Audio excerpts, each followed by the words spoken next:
for Russian airplanes coming in from the water, basically. This is inside our own airspace, so procedures really aren't laid out there. As the bird gets up into the air, both Lads and Sorrells guide the pilot to get closer to the objects. But there's a problem. By this time, they have started to move away from the base.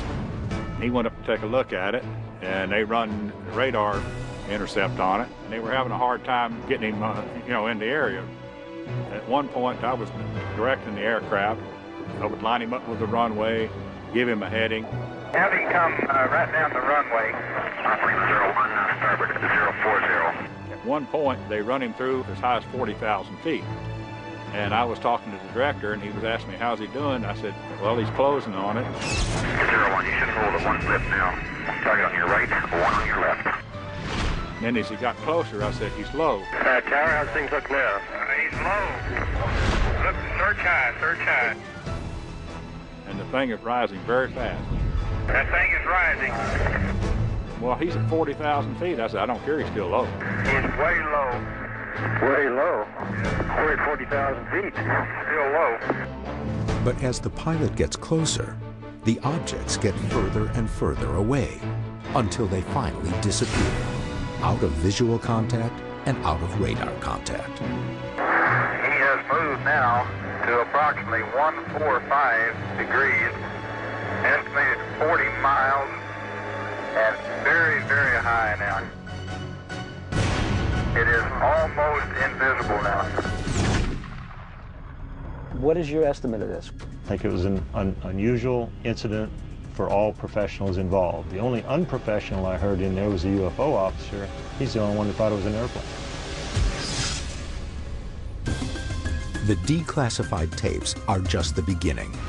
The alert pilot, Captain Clark, who never spoke of this incident beyond that night and could never know it would be investigated in the future, would eventually write a letter to his wife elaborating on what he saw that night in October. Captain Clark? Yes. What do you think of it? Well, I'll tell you, when I first saw the thing, it was approaching the base from the north.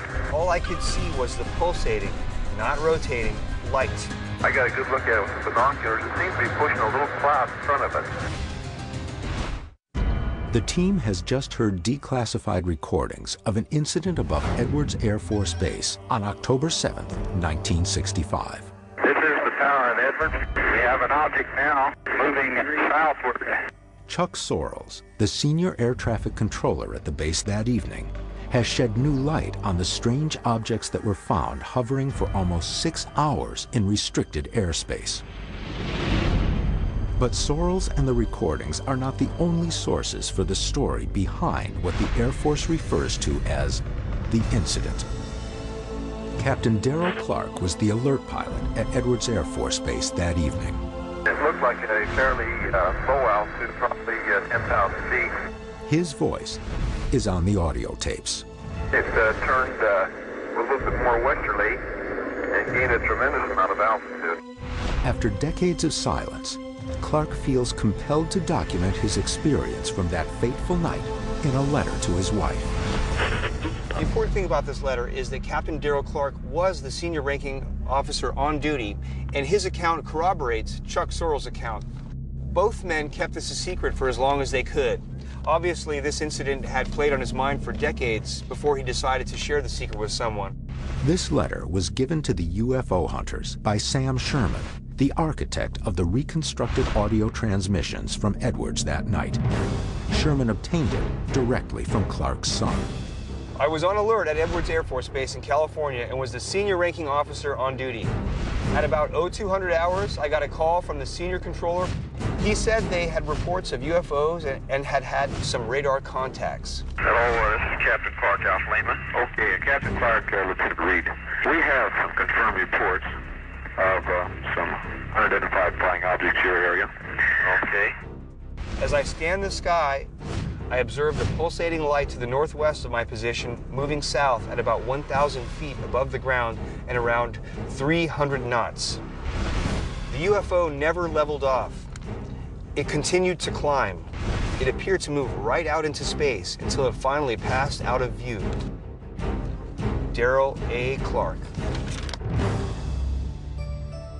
The incident was also whispered about the following day amongst those on the base who hadn't witnessed the event. Test pilot George Merritt was stationed at Edwards at the time and remembers the energy surrounding this story. My name is George Merritt. I was a graduate of the Air Force Test Pilot School at Edwards Air Force Base.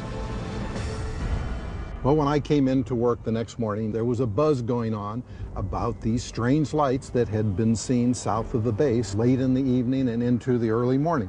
And so everybody is talking just like the TV program from the night before. What was it? What do you think it was?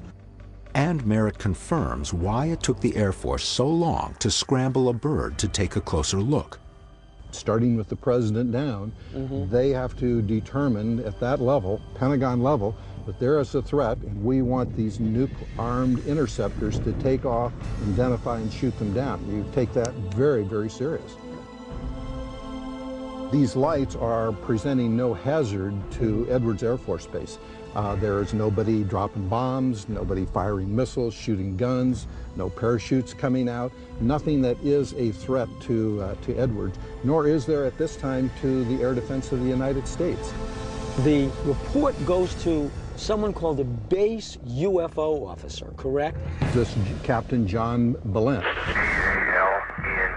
Captain John Balint. Who was part of the Foreign Technology Division out of Wright-Patterson. And foreign technology, that means that there's classified secret things going on at Edwards that he needs to review and report to his higher headquarters. He is the one that wrote the official Air Force report, signed it, and it went up through the chain of command. And so that is the official report of this. That was not written by an Edwards person. This official Air Force report was the same report that dismissed one of the objects as a weather balloon. Could this, in fact, be classified technology that Balint was not allowed to reveal or didn't know about? During his initial reconstruction of the audio tapes, Sam Sherman contacted Balint to discuss the incident, but Balint refused comment and was not interested in participating in Sherman's investigation. My take on it was that a year and a half earlier, when I was a student in the test pilot school, President Johnson announced that the YF-12 Blackbird was at Edwards.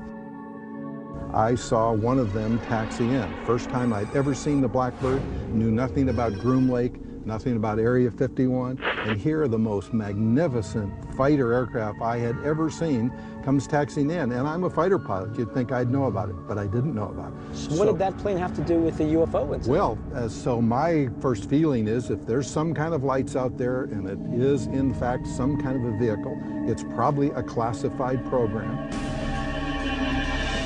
The restricted area, the area where we as test pilots did all of our flight test, was in what's called the Edwards restricted area, the same one that we have right now, 2512.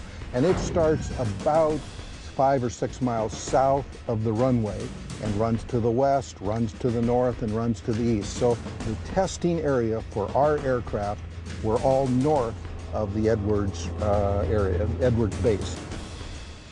According to Merritt,